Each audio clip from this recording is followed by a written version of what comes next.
All right, we are live again. It is that time of Saturday where we go live at 2 o'clock talking about a topic that we have been discussing kind of the week. And we're excited to be here today with you guys. I know people are signing on, so welcome, welcome. Let me kind of set this all up. I am, as always, joined by Pastor Tony, Pastor Leo, and Pastor Daniel. It is good to have you guys here. Did you guys have a good week? Incredible. Been a good week. Incredible, he says. That is good. Yeah, I've had a good week too. I'm excited about this topic. The topic that we're going to be covering today is how to create successful habits or habits in general. And I think it's going to be a really eye-opening, good discussion. It's going to be fun. And I really hope that we're going to have some stuff that is really applicable to everybody that is listening as they are jumping on here. So I guess as we get started, let's talk about last week really quick, because last week actually ties into today's topic. If we really think about last week, we talked about how to find the will of God for your life. Is there will of God for my life? And we just kind of talked about that for a few moments. And then we came out with the conclusion that yes, there is a will of God for my life. And once you find that will of God for your life, the one thing I guess that you have to do is you have to actually figure out how to make sure that now you live that out. So that's where habits come in. And we're going to be talking about those today. So I'm going to have an opening statement. And I would love for you guys to just agree or disagree with this real quick. So opening statement is this: habits matter. Habits are everything. Habits determine the quality of your life. Yes or no from all of you guys? Yes. I would agree definitely with the first and the last. Habits are everything. Yeah. That one's quite a big statement for me personally. I would say Jesus is everything, but yeah, first and the last, definitely 100% agree. Great. Love the clarification there. Awesome. Well, let me define habits here. Hannah, it's good to see you guys. You here specifically, and everybody else is joining. Let me define habits. Before I do, as always, this is one of those that I need you guys to really put some questions in there. Please, please, please, please put some questions in the comment sections. As we're talking about habits, we have some questions that we're going to cover, but we would really love to hear from you guys. So definition of a habit. A habit is a routine or practice that is performed regularly, an automated response to a specific situation. Let me just say this again so that we can really get this down. A habit is a routine or practice that is performed regularly, all the time. You're doing this all the time, an automated response to a specific situation. All right, before we get started, let's go ahead and pray. All right, I'm not going to pray. The reason why I said this, though, is there's an automated response. The pastor is like, yeah, I got you. But there's an automated response that happens when someone says, let's pray. And that's a habit. And the automated response is, I'm going to bow my head, I'm going to close my eyes. And at the end of the prayer, I'm going to say amen. Now, all of that is good, but it's a habit. It's an automated response. So a habit is something that you do all the time. And when a habit becomes a real habit, you don't even think about it anymore. For example, I have this all the time where I will drive my kids, for example, to school. But I have a route that I usually take that is the exact opposite of when I'm going to drive my kids to school. So when I am in like la la land in my head, I will have my kids in the car. I'll drive them to school. And whenever that actually happens, most of the time PM does. But when I drive them to school, there has been numerous times where I'm like, oh man, I just turned the wrong direction, because there's a habit of where I'm going. So habit is something that we do all the time, like brushing your teeth, making your bed, all these different things. So let's jump in and let's talk about habits. First question that I want to kind of throw at you guys is this: do I have to have habits, or can I just live life as it comes? Can I just do what I want to do and not really worry about habits, or is there something that we should be doing? So question to you guys, as you guys are joining me on this podcast, I'd love to hear you guys' thoughts.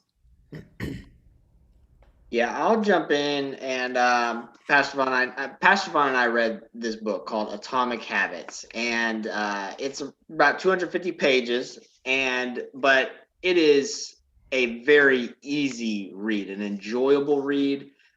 Very insightful. So a lot of the things that I'm going to be saying I'm going to be pulling directly from this book.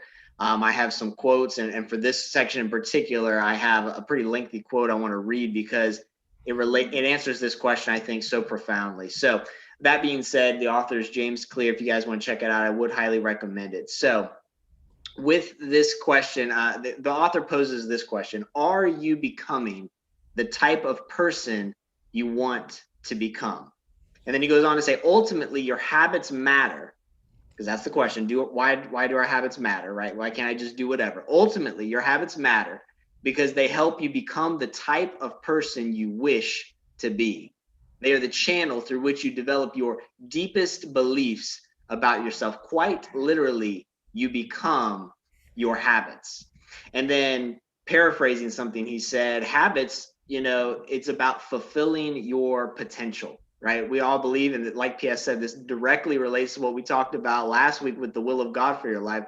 God has a will for your life, and your habits can either help you fulfill God's will for your life, or they can hinder you from fulfilling that potential and what his will is for your life. And then another couple quotes from him on this topic. He says, the quality of our lives often depend on the quality of our habits. Success is the product of daily habits. What matters is whether your habits are putting you on the path toward success. I think there's a lot of truth in those statements that this author said. And so I think, yes, habits do matter, and they matter because they're setting you up for success and fulfilling your potential and the purpose God has for you. Yeah, I love that. I think you had so many good points, and that book is fantastic. I want to echo that. So if you guys want to grab that, that's a really good book if you guys like reading. But yes, I agree with you that habits do matter, and that the habits that we have today, that we're literally having in our lives today, will determine the way that we live our future and the future life that we will have. And so, yes, I want to echo that. Habits definitely matter, and we probably shouldn't just live our lives the way that we think and just let it all come. But Pastor Leah, what are your thoughts on this? The question, do I have to have habits? My short answer is yes. Whether you like it or not, whether intentional or unintentional, you have habits. And if you haven't invested the time into creating good, healthy habits, I hate to break it to you, but you probably just have the opposite bad habit in its place. So, for example, if you haven't created the habit of waking up right when your alarm goes off and then making your bed, then you probably have the habit of waking up late every day and leaving your bed and maybe more of your life a mess, right? So yes, essentially you have to have habits in the sense that they're inherent and unavoidable. And if they aren't good ones, they're probably bad ones. And this is why creating healthy habits is so important, because if you don't, they will be substituted for unhealthy habits.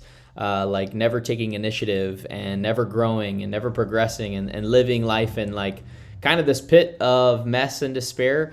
So it's kind of interesting, the question, do you have to have them? Because, I was asking myself the same thing. Like sometimes I'm just chilling, like I'm just doing life, moving my way, and my way is full of habits, right? So it's so important that if you feel like you don't have habits, really analyze your lifestyle and identify what maybe you do have some good habits that you're not aware of, but also be able to find those habits that might not be bringing healthy result in your life. Yeah, your clarification of good versus bad habits, and really the statement that you made that you will have habits no matter what. It just will depend on whether they will be good or bad. I think that's right on, because we all have certain things that we do, and if they're not good, then yeah, they're going to be bad, and that will set you on a trajectory of your life. So that's really good. I like that a lot, and I think that's really important for us to understand that if you are saying, I'm not going to create habits, you are actually creating habits. They're just bad ones. And we all, like, your life consists of habits that you do every single day, or the lack thereof, and that's still a habit. So that's great. That's really good. Pastor Daniel. I don't have too much to add. I think you guys nailed it pretty good. Regardless of what you do, it's a routine. Like you said, that's what a habit is. And we all have routines. There's all things that we do, on a regular basis. So whether you like it or not, you have habits. Mm-hmm. And like Pastor Leo said, it's up to you to be intentional with creating or, destroying bad ones and creating good ones. So yeah, you guys nailed it. Good. Yeah, the second part of the question was, why are habits important? And in the book, James Clear, he makes a statement. He says, success is the product of daily habits, not a once-in-a-lifetime transformation. And I thought that was so good, specifically when we look at these things online. Sometimes you look at people and they're overnight turning into this success. And you're like, man, that's like an overnight success story. And the truth is, it's not an overnight success story. It's daily habits that they've had for years, maybe even decades before that actually came into place. So it is the daily habits that will really make this like something in the future for us. So that's really cool to know and understand. What do you guys think about that? Do you guys agree? Mm. Yeah, I think for sure. I think the way we look at the world now, you can get so many things instantly or, pretty quickly. And people think that things just happen overnight. If we want to take it on a worldly view, right? You look at some maybe actors or famous people and you're like, oh man, they just came out of nowhere. But they've been working for years and years and years, and they finally got that one break, and then everyone's like, oh man, this person came out of nowhere, right? Or Bible wise, I think of um I don't know if Jesus is a good example, but like you don't really hear about him, right? All you hear about is his birth when he's like around 12 years old, and then straight to when he gets baptized, right? So like there's this huge gap, right? And God says, this is my son who I'm well pleased, right? So what was he doing that whole time? Right? He was obviously, forming habits. He was, doing things to prepare him for the work that he was going to do. Right. And so I think a lot of times the same thing happened to Jesus. They're like, yo, who is this guy? Like, he's just out here preaching now. Like, what's happening here? But he prepared this whole time. So I think a lot of times we don't see the work that's being done in the background. All we see is the finished product. And we're like, oh man, this person came out of nowhere. But really, there's so much that goes into it in that person's life. Yeah. I agree. Success again is created by the habits that we have, established in our lives. So I think that's really good. For example, let's talk about you, Pastor Lee, for a second.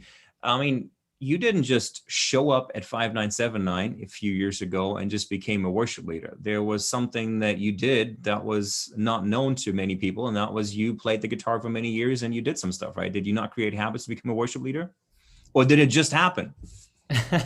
Yeah, I mean, God definitely gifted me in cool ways to where learning the guitar came easy to me. And like singing just so happened to be something that I could do, right? Stuff like that. So obviously the Lord gifts us in really cool ways, but our gifts don't just launch us into what we do. Like we have to get to know our gifts and invest in our gifts, and that obviously wasn't any different for me. I spent hours and hours on YouTube learning how to play guitar. I would learn songs that would impress my older brother, and that's where it started. So yeah, I invested in my talent. Yeah, I put a lot of time into playing guitar every day in my room alone and practicing singing. So for Habits sure. right there. You're still doing it today. Of course, yeah. Yeah. And that's something else that we forget, like habits, they really, if you ever reach the goals that you have, you can, like, if you actually have habits in your life, then you continue to using that and not stopping. Pastor Daniel, how did you become a pastor? Did it just happen overnight? You're muted. I woke up one morning and it was just there, I Yeah. just became a pastor, so. You had a phone call and then you were called in the ministry. That was it. Exactly. And I was like, yep, this is how it's supposed to happen. No, of course not. It was the weirdest thing, because my life, I was, my mom would always tell me that I was called, and I'd be like, no, I'm not. And so I kind of did my own thing. And then once, I felt the call, I was like, all right, let's do this. But I went to Bible college and I had to do a whole, 4 years there. And even in that process, I had to, learn how to submit. I had to learn I developed a work ethic and all these kinds of things. I developed my relationship with God more. And then, it kind of just happened. But it was in that process of me like growing and developing my successful habits, where I was able to be ready for the position and be just prepared, And so I think just like everyone's up here saying, nothing just happens, right? Like you have to be preparing. There's a work that is done before you kind of get the quote unquote job. I agree. That's so good. Yes, the veins, yes, hours on YouTube. You and Pastor Leo, you guys are definitely the same in that. Pastor Tony, how did you become a theologian? Did God just open your head one day, dropped it all in, and that was it? Or how did it happen?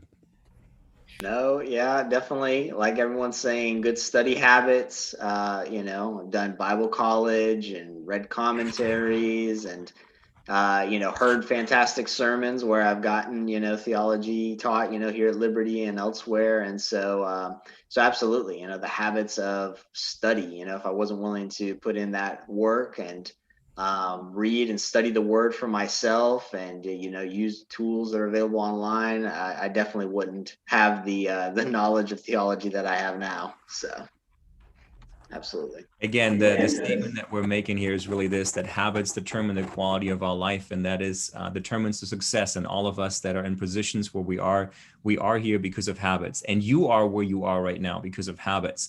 And that's really encouraging, but can also be very discouraging at times when you look at it. And so I want to talk about this a little bit, and we got lots of questions here. But again, if you have questions, please put them out there in the comment section as well. But when it comes to habits, one thing, when you're stuck in a situation and you're like, man, I need to develop some better habits, and then you start some of the habits, the one thing that is really important to have is that we need to make sure that we are not getting discouraged by the fact that when we start with habits that we may not instantly have results. So habits, sometimes when you develop them, it may take some time for you to actually see the fruit. For example, working out. When you start working out for 4 weeks in a row and you're not seeing results, most of us, we just stop. So as it comes to habits, I want to encourage you, keep moving forward and keep doing the habits. Sometimes it takes years to see results, but little habits will change everything. Let me ask you questions to you guys, as you guys are theologians and pastors and people that love the Bible. What do habits have to do with my faith? And what does the Bible actually have to say about habits?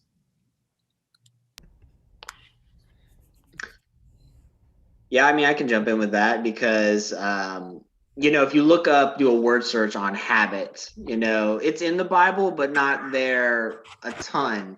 But just because the word itself isn't there, the concept of habits is definitely through the Bible. And in fact, I think the term that we use more often is spiritual disciplines, right? As Christians, we are called to have spiritual disciplines, which are essentially habits that help us to grow in our relationship with the Lord.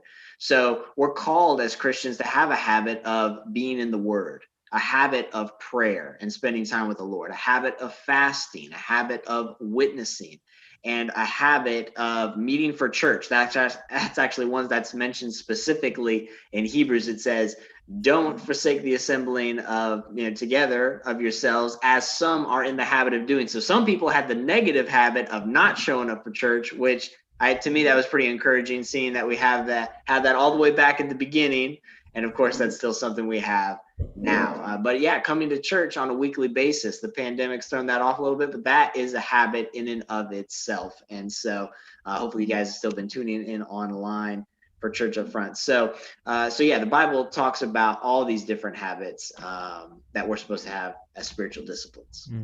Love it. We always, for those of you guys that listen, we always prepare independently and then come together and do it all together. We still talk about it throughout the week, but I had the same script of Pastor Tony and he was talking about, like that is a habit to meet weekly and even daily for those in the New Testament that they did. So that's just really cool. And there's lots of things in the Bible in regards to habits. It may not use the term habits, but it will talk about a lot of things. I actually would argue that the whole book of Proverbs, in some way or another, there's a lot of things that Proverbs talks about of having habits in your life. For example, the fear of the Lord is a habit that, we can develop in our lives. The pursuing wisdom, Proverbs talks about this all the time, and gaining understanding. Those are habits that you have in your life. Making sure that you stay with the wife of your youth. That's a habit that you should have in your life once you're married. So those kind of things. The Bible is full of habits and things. But Pastor Leo, Pastor Daniel, your thoughts on the Bible and habits? Yeah, I loved your the quote you gave earlier. You said transformation is not a once in a lifetime occurrence, or would you say not a once in a lifetime transformation, right? Is like habits aren't a once in a lifetime, and our faith is the same way, right? There's not one sermon that we won't eventually like forget. You know, there's not one like encounter we'll have with God that won't eventually wear off. There's not one prophetic word that we've given that we won't replace with the words of media, right? And just culture. So it's so important, and this is why the Bible teaches it. This idea of, you know, like taking up our cross daily, right? And it says, be transformed by the renewing of your mind, right? It's not like take up your cross once and you're saved, like you're a disciple. It's not like renew your mind once and you'll never have to read the Bible again. It's this idea of constantly being in the Word, being in the habit of doing it daily, renewing your mind time after time, continually taking up your cross and laying yourself down for the benefit of the kingdom and an effort to know the Lord. So, you know, we got to get to the point where our habits kind of take over. And if they're not habits that honor the Lord and habits that keep us face to face with Jesus, then the habits that take over will be ones that actually take us away from being face to face with Jesus and hurt our faith. Absolutely. And I actually, along the same lines as you, Pastor Leo, I was thinking, you know, God doesn't tell us to make a disciple, right? It's not like make one disciple and you're done, you're good, right? It's you're making disciples, right? It's continual things, right? Pray continually, rejoice always, right? These are things that are continuing to happen, right? Pastor Tony did a message a few months back on continuing to give thanks, right? It's not a one-time thing. And I think in there you quoted, your habits will carry you, right? One way or another, they're going to carry you through crisis, right? So if you have bad habits, they're going to carry you through. They may carry you in the wrong direction, but your habits are going to carry you. And if you have good ones, they're going to carry you in a good direction. And so, you know, all the things that God commands us are continual things that we have to, you know, like Pastor Leo said, continue to pick up your cross daily and continue to follow him, to follow Jesus, you know. And so that I think habits have everything to do with our faith. Right. So, yeah. Yeah, habits are the very thing that keep us in our faith. And they're the very thing that will take us out of our faith, right? Good habits, healthy habits that prioritize our relationship with Jesus are what keep us in faith, renewing our mind, knowing the Lord, loving the Lord, having encounters and experiences with God, hearing from the Lord. But unhealthy habits are the very thing that make us really forget and walk away from the Lord. Yeah. Yeah, and just continuing on that, I think, you know, like if we're talking about, you know, someone who just got saved, right?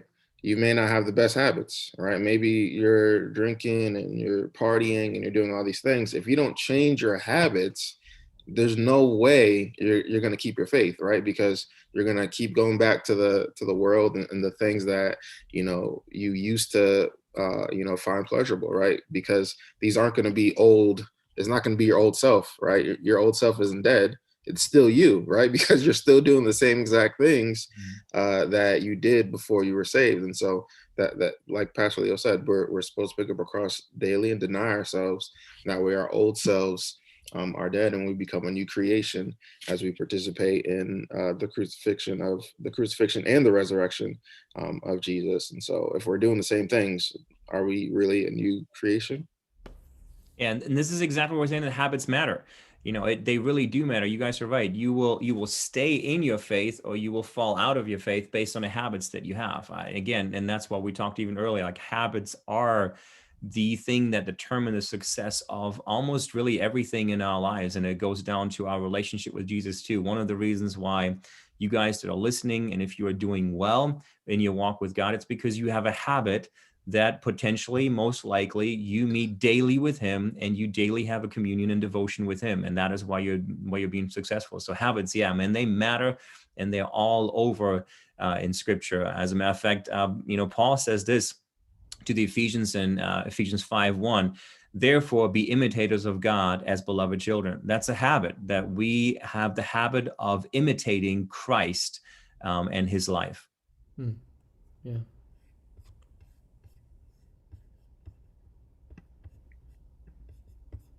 Really good stuff, guys. I love the stuff you guys were saying. Pastor Daniel even reminded me, I'd forgotten about that point I made in that sermon. So that was really good bringing that up. That was not on my radar at all.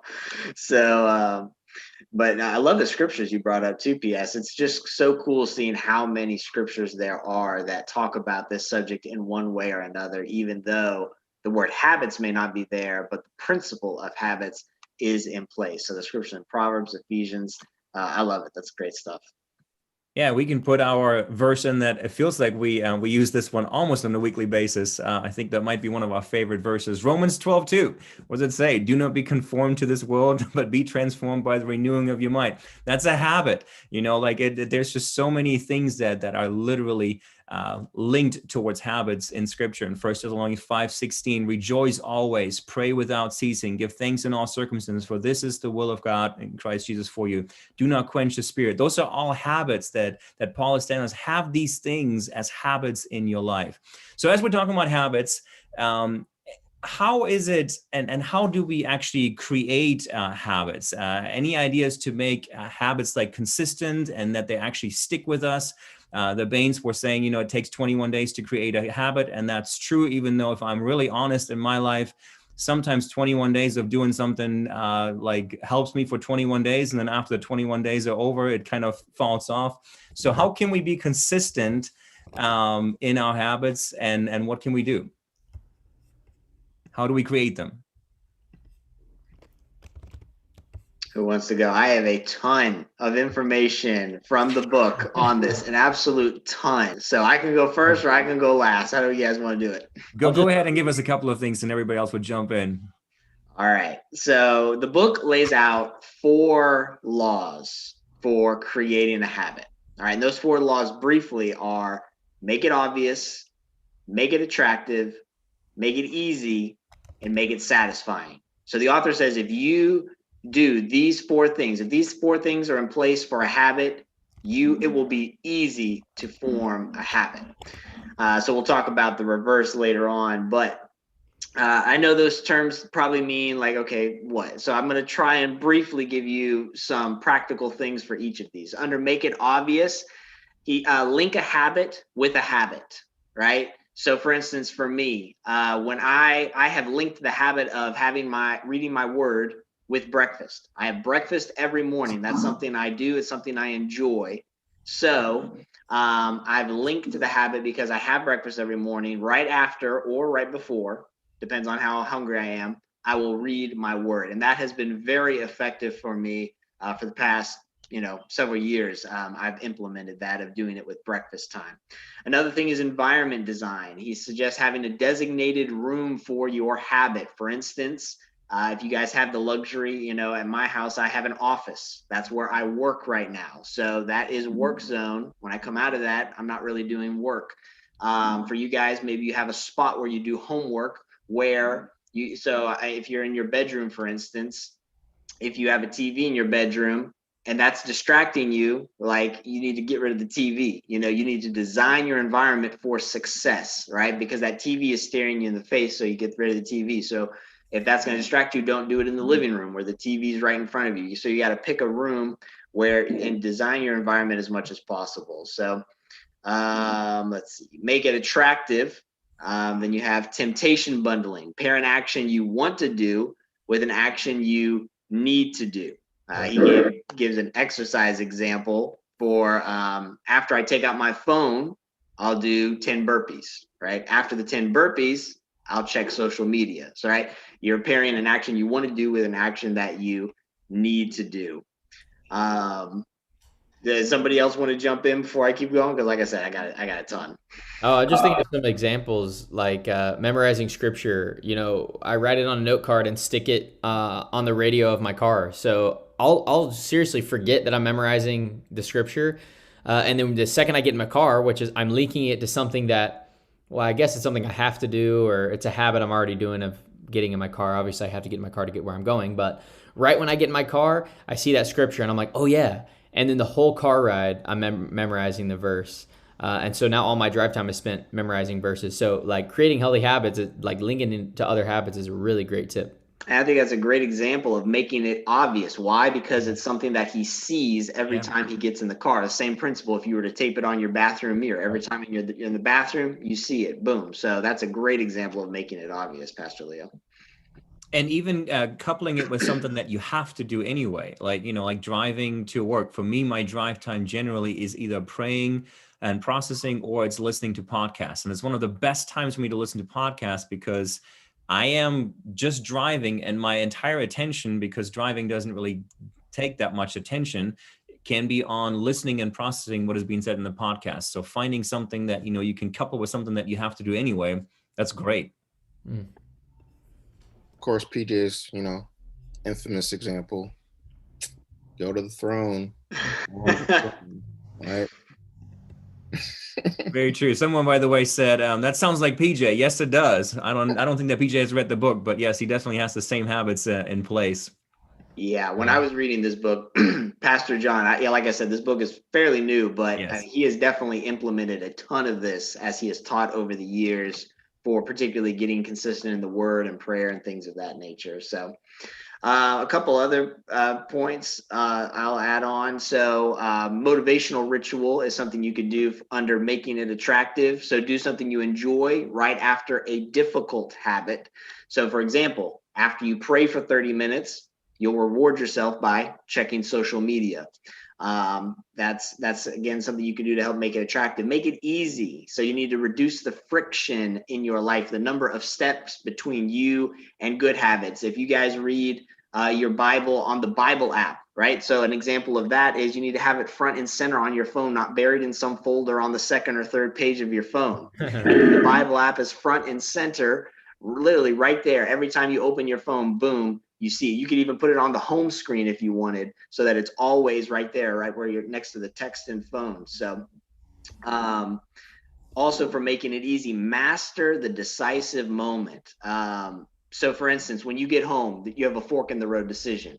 Either you're going to play video games, be on social media, watch TV, or you're going to start your homework. Now, some of you are blessed with great parents who have made your life easy by saying no video games or whatever until after you've done your homework, right? That makes it easy. But if you don't have that structure in place, right, that's a decisive moment, because if you go the one way, you're going to be on media for the next 3 hours or whatever. And then you're like, crap, I got all this homework I need to do. So then you have to go to that. So that mastering those decisive moments in your life so that your habits work for you. And then I love this one, the 2-minute rule. Every habit in your life can be reduced to 2 minutes or less. So for example, if you say, I want to be reading more, all right, that habit can be reduced to, I'm going to read 1 page, right? You can read 1 page in 2 minutes. If you say, okay, I want to study, the 2-minute rule, just open your notes. That's the step 1, right? The author says this: master the habit of showing up. A habit must be established before it can be improved. And he gave this crazy example of somebody he knew who lost over 100 pounds. And they did it by just going to the gym for 5 minutes. They would literally drive to the gym and go there. And he had a rule for himself: I will only be here 5 minutes. All right. And so what happened is, over time, the guy thought, you know what? He started establishing that. He was there for weeks, months even. And he was like, I'm already here. I may as well do a longer workout. I'm already coming here every single day or whatever, 4 or 5 days a week. I may as well go ahead and do a longer workout. And through that, that person lost over 100 pounds by following the 2-minute rule. Wow. 5 in his case, 5 minutes. But Yeah, and again, I think that sounds like, what PJ implements, here with Liberty with reading, right? He talks about, keeping the reading sweet, right? So even with the DDD, he's saying read as much as you need to find that nugget, right? And it makes it simple, it makes it easy, it's satisfying, right? But then, like you said, the longer you do it, you're like, man, I want to keep reading even after you find that nugget. And so I think it's, again, like you said, PJ has already implemented a lot of these things. Yeah, I love what Vanessa said. Yes, he does use the massage. He does the workout. He actually every time that he prays, he will have lifts, weights that he's lifting and doing all kinds of stuff. So yes, PJ definitely does that. That's so true. Yeah, I wanted to bring up a word that Camille used. She said accountability. And that's a big thing when it comes to forming successful habits. If we leave it up to just ourselves, it's so easy for us to revert back to old ways, old habits, and eventually lose a cycle of creating healthy habits. No matter how many rules we put in place, over time we might just end up breaking them. And I think accountability is important.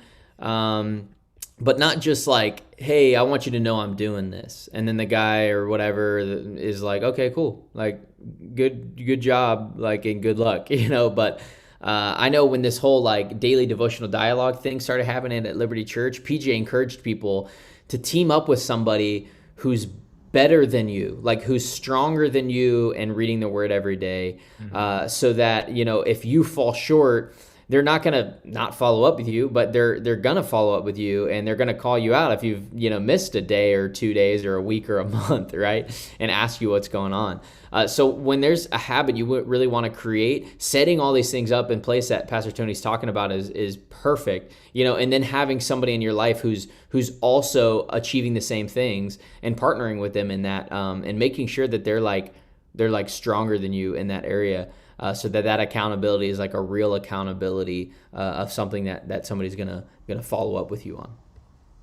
I love what Pastor Tony said earlier too in regards to the 2 minutes. I think that's so good because sometimes we have this thought process that we need to make this major change. I'm going to read for 30 minutes a day, and we do it for a week, and then again it doesn't stick. 2 minutes is something that we can do, and yes, as we do it, it changes things, and there's just an increase of I want to do more.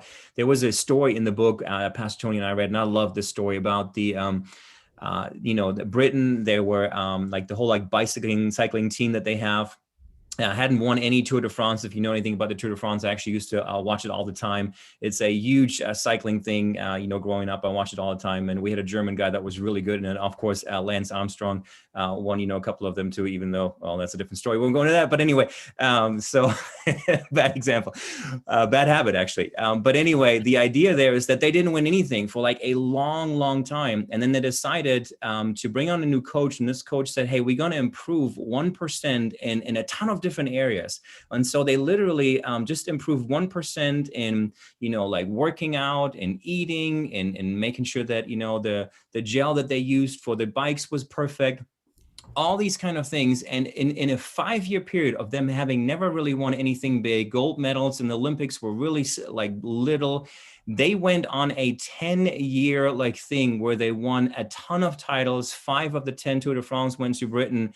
And that was only because they made these little changes in their systems. And I think that's really important for us to know that when you make these little adjustments, they do matter, and they matter over time. So just think about this as you're making changes. You may not see them right away, but if you do this consistently for a couple of years, your life will be so successful. Yeah. Habits matter. Consistency is big in forming habits that work. And P.S., I'm thinking about your definition at the beginning where you said something routine or a practice that is performed regularly. Mm-hmm. And then you said an automated response. And that consistency has to happen before it's an automated response. And we can apply that to our faith, like eventually listening to the Lord and not just listening for the Lord, but walking in characteristics like peace, like gratitude, like responding to things with patience and love and grace. Those things aren't going to be automated response, I promise you, until you insert it into your life and make it something that you should do, that is good. And eventually you're going to have a new outlook on life, and it's going to be an automated response. And that's where we should get in our faith, where our responses to be like Christ are almost automated in our heart.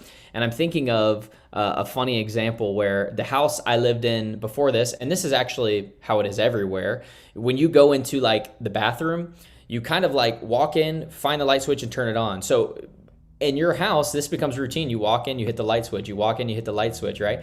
So at the house I'm at now, this light switch is on the outside of the bathroom. I don't know why, but forever, like for the first month I lived here, I'd walk in the bathroom and then have to walk back out and hit the light switch. But get this, I've been here for a few months. Now when I go to like my parents' house or somewhere else, I swipe the outside of the wall, like the outside of the bathroom, to get the light switch on. And it's just so funny how like this small habit of doing it consistently is now automated in my mind, and it actually overpowered something that I was doing for my whole life. This is the first place I've ever been where the light switch is on the outside of the wall, but it still took over. So consistency is super key so that our spiritual walk with the Lord can become automated in our hearts. That's so good. I remember an example that Pastor Richard did years ago at camp where he actually, I think, had them build this bike, but a bike that would run and work the exact reverse way of how you usually ride a bike.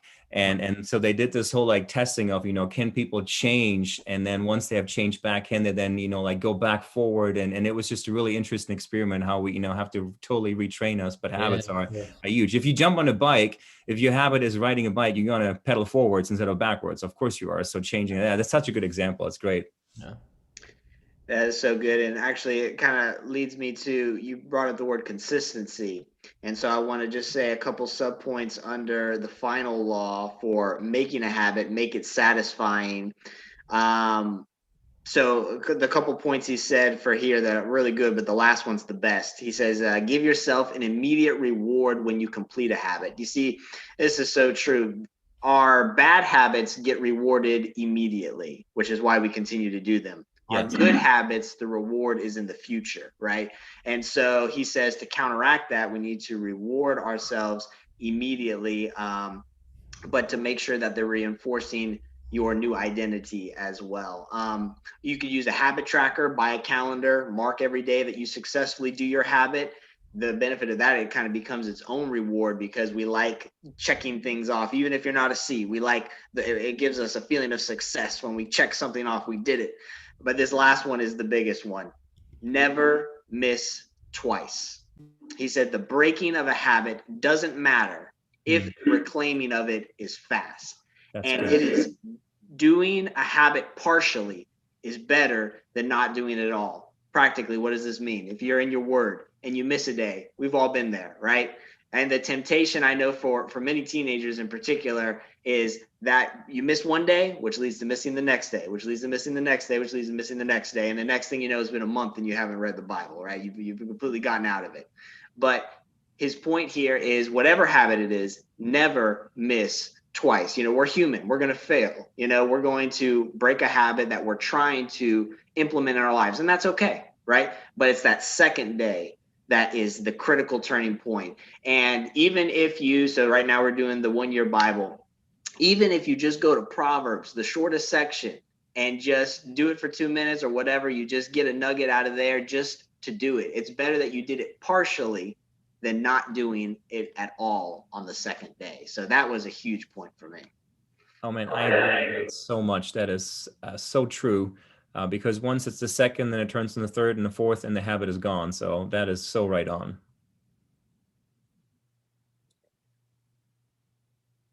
All right, so creating habits, we can do that by doing the things that Pastor Tony was talking about, which is awesome. And again, just remember, it takes time to create habits, and sometimes you will not see instant results. And I agree, it's interesting that the bad habits we have, we often see instant results, but even some other bad habits, you may not see instant results. And you have to be careful there too. But yes, habits are important, they matter, and creating them, again, it may be further down the road, but once you see the success, then actually you become the overnight success because you've had habits your entire life. So if we do have a bad habit, how do we break it? What can we do to break a bad habit, Pastor Daniel? I think one of the things, when Pastor Leo and I read a different book from Pastor Stefan and Pastor Tony, we read The 7 Habits of Highly Effective People, and Pastor Leo read the teen version. And one of the things they talk about is paradigm shifts. And so I think a lot of times, when it comes to bad habits, If it's something overt, we know about it. If it's a drinking problem or something like that, we know about it, right? But I think other things can be more subtle, right? So maybe the way you respond with, anger, maybe you just always blow up, right? You have this habit of holding it in, holding it in, and then boom, you explode, right? And so I think the first thing is to notice those habits, right? Because a lot of times we just don't know, and then we're like, man, I keep exploding. What's happening? Right. So we could be missing, triggers and things that lead up to that moment. Um, and so we have to realize those first, right? Because once we realize them, then we're able to, change those habits and replace them with better habits so that we don't get to that point of, explosion and blowing up. And so, one of the things for me personally was, that's how I was as a teenager was, uh, I was more of an imploder. I didn't explode, I imploded. So I would hold it in, hold it in, hold it in. And then I would just be in my mind like for days of like, oh my gosh, no one cares about me. Everyone hates me. No one loves me. Right. And I would never express these emotions to anyone. Right. I would just hold it in, hold it in, hold it in. And then I would fall into this, state of depression or whatever.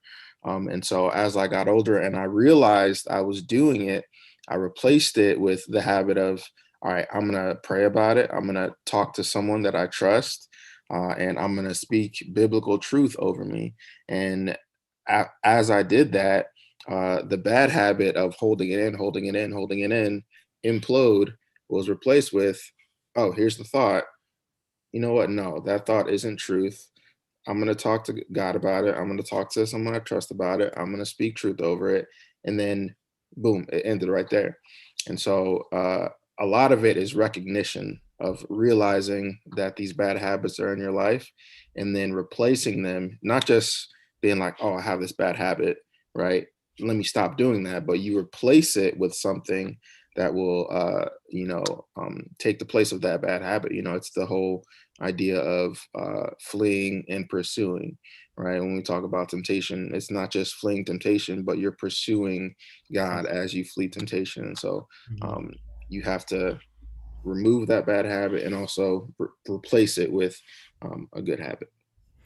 Man, Dan, you said the word recognition, which is like, it's a big word when it comes to conquering sin and conquering bad habits. And P.S., I've heard you say this before, and I agree, man. It's like when people ask the question, like, why am I still struggling with this? Oftentimes the answer is because you just don't quite hate it enough. And we have to recognize how bad our bad habits really are. So if you're struggling with a bad habit, or a sin pattern, I would encourage you to like ask yourself why do you want to stop, and then consider where it could lead you, and then really realize that these bad habits, if they're sinful ones, are leading you in rebellion against God. And remember that these bad habits are partnering against you, not with you. They're partnering against you to lead you into a life of death and destruction. Your bad habit is like this person whose mission is to not let you go anywhere in life, to leave you depressed, to leave you unhappy, to leave you like not joyful, not walking in peace. And understand that is the thing, the habit. That is what you're partnering with. You're partnering in a war against yourself to bring you nowhere. And realize that is, if that were a person, you would not associate with that person. You would hate that person. So it's important that we recognize our bad habit for what it is, and partner not with it, but partner against it by the power of the Holy Spirit to walk in the opposites, to walk in God's peace and God's direction for our life, and supplement those bad habits with things that lead us in the direction of growth and direction of progress and the direction of honoring the Lord. That's so good. Also, on top of that, Lord, to add is to not make excuses for your bad habits, because I am the king of that. Like, oh, it's not that bad, and not that bad leads into years of something, and all of a sudden down the road you realize, well, I should have changed that habit, years ago. For me, one of my bad habits that I have, whenever I watch like a show or a TV and a movie at night, I am like a snacker. So I snack all the time. And I know I have gained, like weight throughout the years because of snacking for sure. So that's one of those things, like, it's habits that you can break. It's like, How bad is it right now? Well, it's not that bad. 20 years down the road, who knows? We don't even want to find out. So it's like, looking down the road and seeing where will this habit lead me in a good and in a bad way. So looking at that down the road sometimes helps too. And again, not making up excuses for whatever reason you have that you can have the habit that you have right now. And again, I'm speaking to myself here. So it's a good point. Yeah. Love what you guys have said. Really solid points. And so again, I'm not being original in my answer here. I'm taking what the book said because it was so good. So this is going to be extremely practical. So you have the 4 laws for creating a good habit. You invert those laws if you want to break a bad habit. So first law, make it invisible. So what that means is remove cues for your bad habits from the environment. For instance, you guys are going to hate this, but it's so true. Leave your phone in another room when you're doing your homework. Ouch. All right. You can fast or permanently delete social media if it is negatively impacting you. You're in the comparison game, you're in the coveting game, all those things, right? You're making that habit invisible. If you play too much video games, what you can do is you can unplug the console, put it in your closet after each use, right? That's literally, it's out of sight, and now it's extra work, which relates to the other 3 laws. You're gonna have to go get it, plug it back in each time you want to play. So second law, make it unattractive. Reframe your mindset by highlighting the benefits of avoiding your bad habits. Instead of I have to do this, I get to do this. Not I have to read my word, I get to read my Bible, I get to pray. Third law, make it difficult. Again, increase the friction, the number of steps between you and the bad habits. The video game console, that's an example of making it difficult.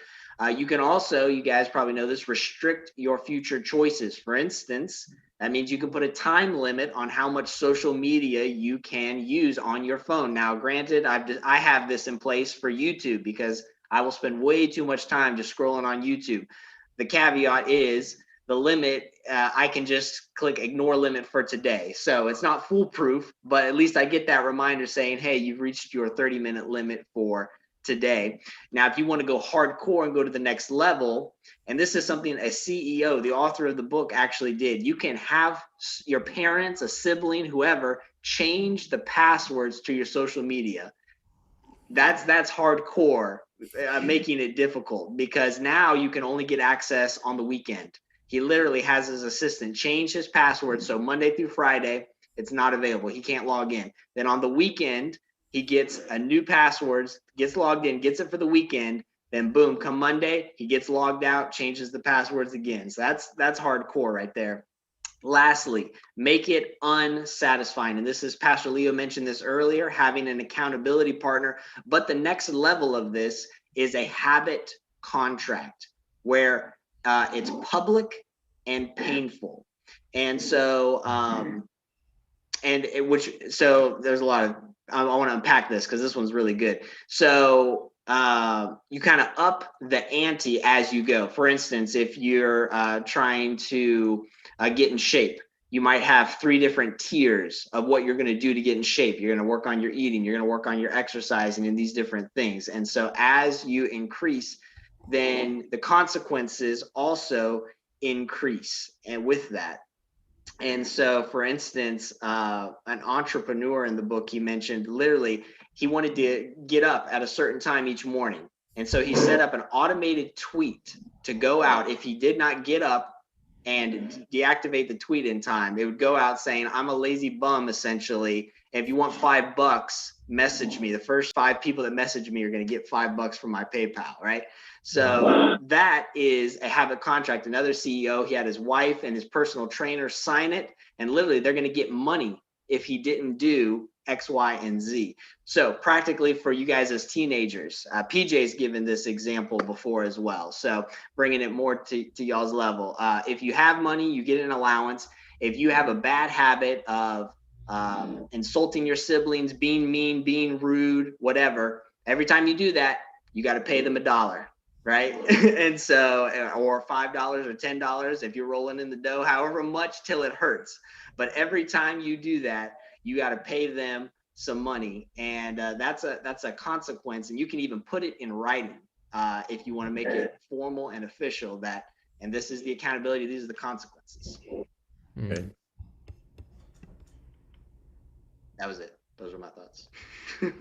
That is awesome. I love what Ms. Dawn Simmons, she said this. Someone once said, when the pain of remaining is greater than the pain of changing, we will change. And that is so true when we realize that we have to. So great stuff from you guys. One thing that I've also noticed, and this is in the book too, and I love, and I've used this quote in the past couple of years before, the whole systems and goals.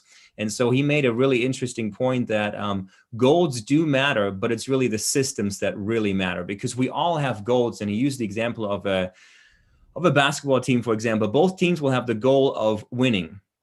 And so goals are important, but only one team will win. And it's probably the team that has the better systems in place. So systems that we have, which create the habits in us, are so important. And we don't really have time to go into that, but I just want to throw it out there. It's in the book too. It is such a good read. Both of these books are terrific. If you want to get some more on habits, again, one is called Atomic Habits by James Clear, and the other one is The 7 Habits of Highly Effective People by Stephen Covey.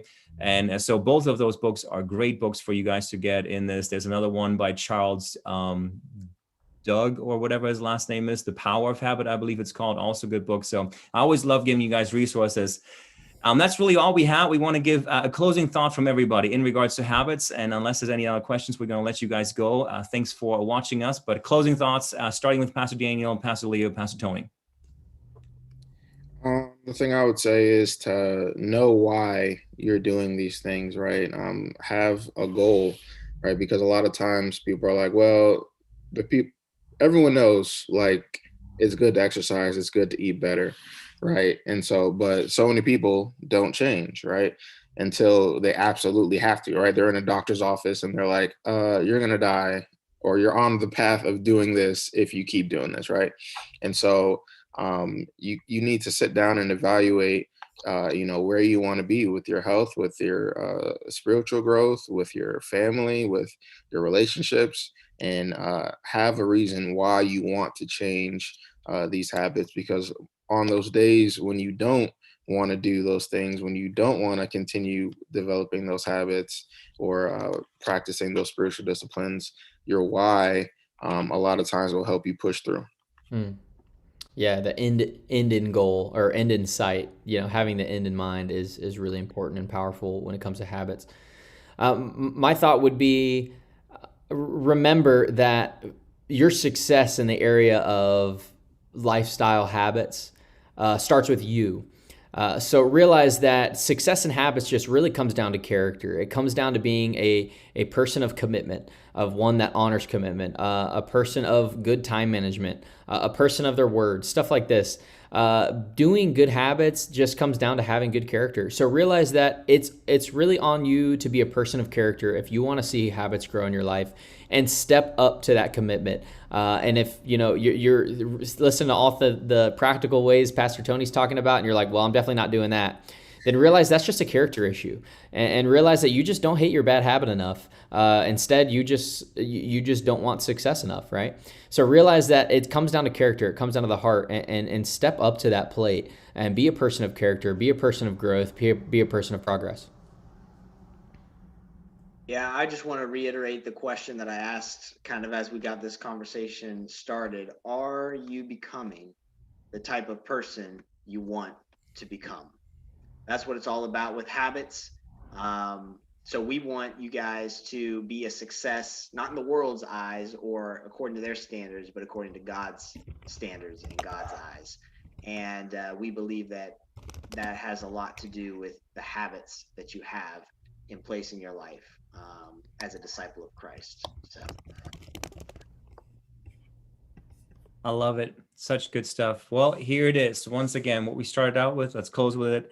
Habits matter, and habits determine the quality of our lives. Again, the books, I put one in there, Camille. If we can't get the other ones in the chat, then we'll send them out via email if you ask us. But the other one's called The 7 Habits of Highly Effective People. We love you guys. You guys are amazing. Keep making good choices, keep making wise decisions, and create some habits that will create a success in your spiritual life and really in everything in your life. So we love you guys. Have an incredible week. And we'll see you next week at 2:00 right here on our 597M podcast.